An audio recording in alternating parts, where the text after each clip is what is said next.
नमस्कार, मैं हूं मुस्कान गौतम। डिजिटल बाल मेला में आप सभी का स्वागत है। बच्चों की सरकार कैसी हो अभियान के तहत बलय मंडी के विधायक श्री इंद्र सिंह गांधी ने बच्चों से संवाद किया। मजदूर संघ जरूरत और योगदान विषय पर आयोजित हुई इस परिचर्चा में देश भर के 100 से भी अधिक बच्चों ने भाग लिया।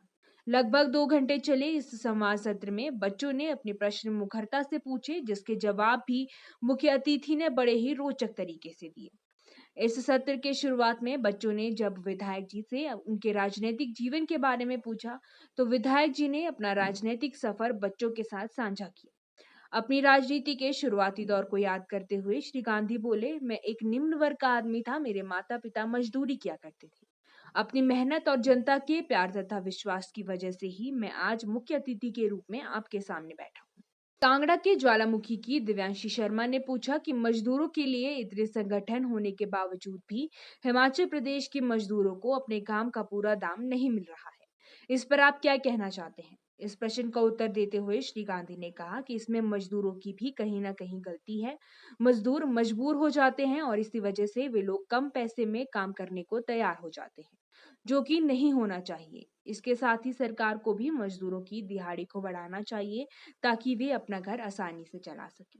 सर नमस्ते, मैं दिव्यांशी शर्मा राजकीय कन्या वरिष्ठ माध्यमिक पाठशाला ज्वालामुखी की 8वीं कक्षा की छात्रा हूँ। आपके परिचय से पता चला कि आपने लंबे समय तक बतौर कर्मचारी और कर्मचारियों के नेता के रूप में काम किया और शासन के प्रतिनिधि के रूप में भी आप विधायक की भूमिका निभा रहे हैं। जी। आप क्या मानते हैं कि दोनों में से कौन सी भूमिका ज्यादा कठिन है? और मेरा दूसरा सवाल है कि इतने अधिक मजदूर संगठनों के होने के बावजूद हिमाचल प्रदेश के औद्योगिक क्षेत्रों में बद्दी नालागढ़ में मजदूरों एवं कर्मचारियों का शोषण क्यों नहीं रुक पाया है? दिव्यांशी जी, पहले तो आपको नमस्कार और माता ज्वालामुखी आपको हमेशा आशीर्वाद देते रहे। आप ज्वालामुखी से हैं। मैं आपका सवाल जो उसका अभिनंदन करता हूँ, स्वागत करता हूँ। जहां अपने बद्दी और अन्य संस्थान जहां हमारे ऐसे इंस्टीट्यूशन है वहां की बात कही, सचमुच वहां कर्मचारियों का और मजदूरों का शोषण है।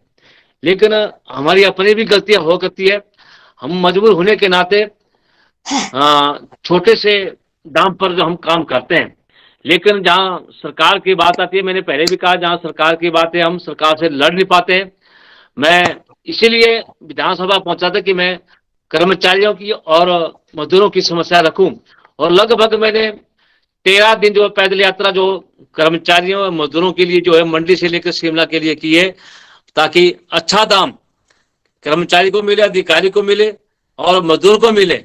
उसी दृष्टि से उसमें हमारे पूर्व रहे मुख्यमंत्री आदरणीय श्री धूमल जी उस टाइम मुख्यमंत्री हुआ करते थे, और जो आवारा पशु थे या आवारा नील गायें हुआ करती थी, या जैसे सीमेंट के रेट बहुत बढ़ चुके थे, जबकि सीमेंट का रेट जो है हिमाचल में बनता है, हिमाचल में कम होना चाहिए।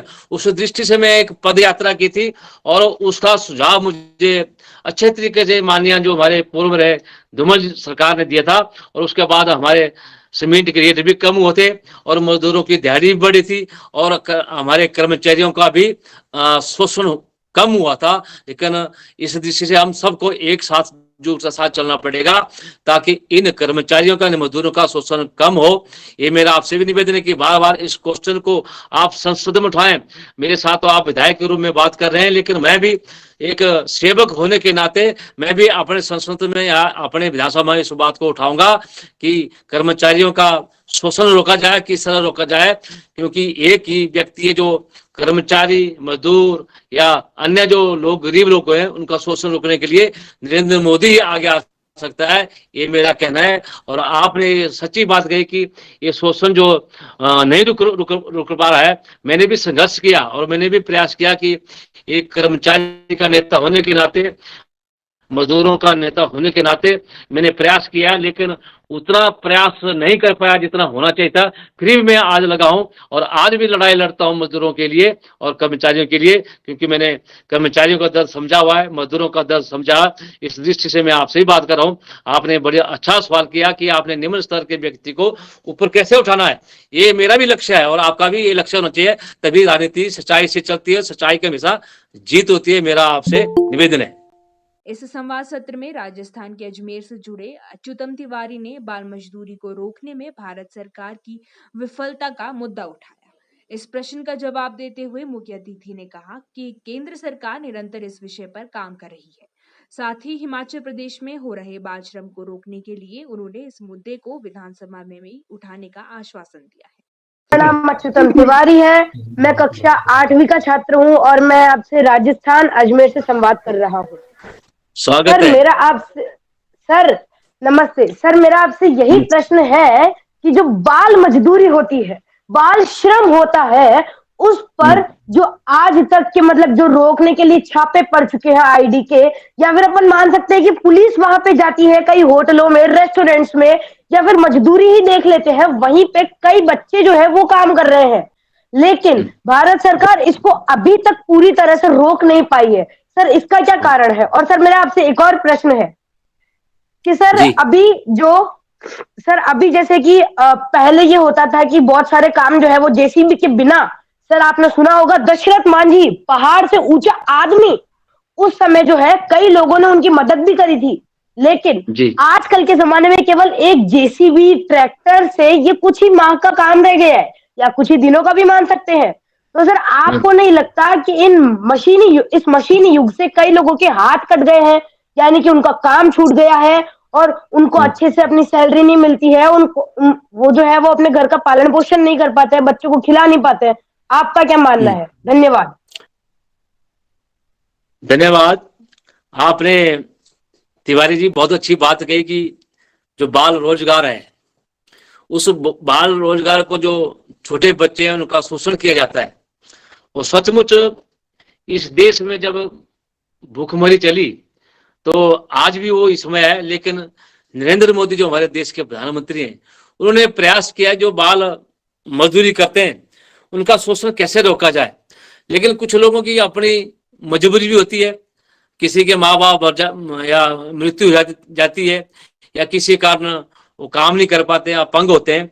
तो इसके लिए हमने हमारी हिमाचल प्रदेश की सरकार जयराम ठाकुर ने भी प्रयास किया था, जो हमारे इस देश के प्रदेश के मुख्यमंत्री थे जयराम ठाकुर, उन्होंने प्रयास किया था और कुछ होटलों में छापे मारे गए या कुछ संस्थानों में छापे मारे गए, लेकिन ये चीज बेशक हट नहीं रही है। लेकिन मैं अब इस क्वेश्चन को दोबारा विधानसभा क्षेत्र में लाऊंगा कि इन बाल मजदूरों का शोषण रोका जाए। जिस तरह आपने तिवारी जी बात कही है, जो आपने राजस्थान से बात की, मैं आपका स्वागत करता हूं, अभिनंदन करता हूं। बहुत महत्वपूर्ण विषय आपने रखा है। तो इस विषय के लिए मैं जरूर अपने विधानसभा क्षेत्र में या अपने जो हमारा सेशन होता है, सत्र होता है, उसमें इस बात को रखूंगा कि इन बाल मजदूरों का शोषण रोका जाए, ताकि लोगों को न्याय मिले और बच्चों को अच्छी पढ़ाई मिले। ये मेरा आपसे कहना है। आपने 8वीं कक्षा का व्यक्ति, आपने तो बहुत बड़ा सवाल खड़ा कर दिया, जो एक पढ़ा लिखा व्यक्ति होना चाहिए, उस तरह की बात कही। मैं आपका बहुत बहुत आभारी हूँ, आपका धन्यवाद हूँ, और प्रयास करूंगा कि आने वाले समय के लिए इस बाल रोजगार जो हमारे बच्चे होते हैं उनका शोषण रोका जाए। ये मेरा आपसे निवेदन है। करूंगा, कोशिश करूंगा, आगे भी कर रहा हूँ, अभी भी कर रहा हूँ। धन्यवाद। सर मेरे आपसे एक और प्रश्न था, वो मतलब मशीनी युग से जो लोगों के हाथ कट गए हैं वो अपना काम छोड़ रहे हैं। तिवारी जी, अगर आपने विकास को तेजी लानी है तो कुछ ना कुछ तकनीकी तो अपनाने पड़ेगी, चाहे वो मशीनी युग की बात हो। अगर हमें किसी पहाड़ को या टंडल को बनाना है तो हमें हाथ पांव से काम नहीं हो पाता है। तो अगर किसी काम को आगे बढ़ाने के लिए या उसको तेजी देने के लिए हम प्रयास करें, तो एक ही रास्ता है कि हम मशीनी युग का प्रयोग करें, ताकि जल्दी उसका निर्माण हो सके और उसका समय भी कम लगे और पैसा भी कम लगे। इस तरह की व्यवस्था हमेशा रहती है। कोशिश करते हैं, लेकिन मजदूरों को काम मिलने के बजाय मशीनी युग आगे बढ़ रहा है। ये आपकी सच्ची बात है। लेकिन ये क्वेश्चन जो है आपने किया, आपका स्वागत है, आपका धन्यवाद। लेकिन हम प्रयास करेंगे कि अधिक से अधिक मजदूरों के हाथों से काम कराया जाए, ये मेरा कहना है। गौरतलब है कि इस सत्र का लीडर सिरमौर की गुनगुन ठाकुर को चुना गया, जिन्होंने अपने प्रश्न से कैबिनेट मंत्री को प्रभावित किया। गुनगुन ने विधायक जी से पूछा कि अनाथ बच्चों को ना चाहते हुए भी बाल श्रम करना पड़ता है, इसके रोकने के लिए सरकार किस तरह प्रयास कर रही है। इस प्रश्न के जवाब में श्री गांधी ने कहा कि इन बच्चों के लिए सरकार ने जगह जगह स्कूल खोले हैं। इतना ही नहीं, इनमें से मेधावी विद्यार्थियों को सरकार नौकरियां भी देती है। गुड मॉर्निंग सर, मेरा नाम गुनगुन ठाकुर है। मैं जिला सिरमौर के माजरा ब्लॉक के गवर्नमेंट सीनियर सेकेंडरी स्कूल भ्रोगनेडी की छात्रा हूँ।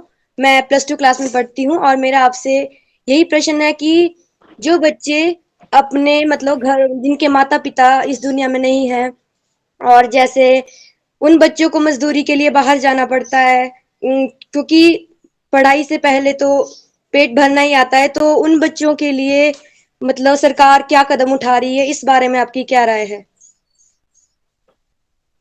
धन्यवाद आपको। Good afternoon. आपका सवाल बहुत महत्वपूर्ण है। ऐसे बच्चों की हमेशा मदद करने के बजाय हम उनका शोषण कर रहे हैं, और सचमुच इस तरह की बातें इस प्रदेश में, हिमाचल प्रदेश में भी है और बाहरले देशों में भी है, प्रदेश देशों में भी है। लेकिन जहाँ ये जो अनाथ बच्चों की बात आती है, तो अनाथ बच्चों के लिए हमें जगह जगह स्कूल खुले हैं और उनको उस स्कूल के माध्यम से उनको पढ़ाया जाता है और अच्छे अंकों से उत्तीर्ण होकर उन्हें नौकरियां भी सरकार दे रही है, चाहे वो केंद्र सरकार की बात हो, चाहे हिमाचल प्रदेश सरकार की बात हो, चाहे अन्य देशों की बात हो। तो मुझे लगता है कि ऐसे अनाथ बच्चों के लिए सरकार ने हमेशा पग उठाया है और आज हमने अनेक अनाथ बच्चों के लिए जमीन भी उपलब्ध कराई है घर बनाने के लिए। तो हम प्रयासरत हैं कि ऐसे बच्चे जो अनाथ हैं उनको उनके भविष्य के लिए अच्छा कदम उठाए। और आगे भी मैं जो आपके पॉइंट्स है मैं नोट कर रहा हूँ, इन पॉइंट्स को मैं जो आपके टिप्स हैं लिख रहा हूँ और मैं विधानसभा क्षेत्र में इन चीज़ों को उठाऊंगा और आप तक इसका जवाब मिलेगा, क्योंकि आपने सवाल उठाया है अनाथ बच्चों का, गरीबों का। तो इन अनाथ बच्चों के लिए एक नीति बने और नीति के साथ साथ उनको अच्छा लाभ मिले और अपना पालन पोषण कर सके, ताकि सरकार जो है इनकी ओर जो ज्यादा ध्यान दे। धन्यवाद। आपको बता दें कि इस ऑनलाइन सत्र का आयोजन हिमाचल प्रदेश शिक्षा विभाग के तत्वाधान में डिजिटल बाल मेला द्वारा आयोजित और LIC द्वारा प्रायोजित बच्चों की सरकार कैसी हो अभियान के तहत हुआ था, जिसमें देश भर के बच्चों ने भाग लिया था। इसी अभियान के तहत 12 जून को शिमला स्थित हिमाचल प्रदेश विधानसभा भवन के सभागार में विशेष बाल सत्र का आयोजन होगा, जिसमें 68 बच्चे मुख्यमंत्री, मंत्री, विधानसभा अध्यक्ष और विधायक के रूप में भाग लेकर विधानसभा की कार्यवाही का संचालन करेंगे। इसी अभियान के तहत अब तक बच्चे हिमाचल प्रदेश की कई बड़ी हस्तियों के साथ संवाद कर चुके हैं। 16 अप्रैल को हिमाचल प्रदेश के विख्यात लोक गायक श्री गोपाल शर्मा बच्चों से मुखातिब होंगे। गौरतलब है कि हिमाचल प्रदेश के मुख्यमंत्री सुखविंदर सिंह सुक्खू ने बच्चों को भविष्य के नेता बताते हुए इस अभियान की सफलता के लिए बधाई दी। वहीं विधानसभा अध्यक्ष कुलदीप सिंह पठानिया ने ऐसी योजनाओं को बच्चों के व्यक्तित्व विकास के लिए जरूरी बताया है। डिजिटल बाल मेला के लिए शिमला से मैं मुस्कान गौतम।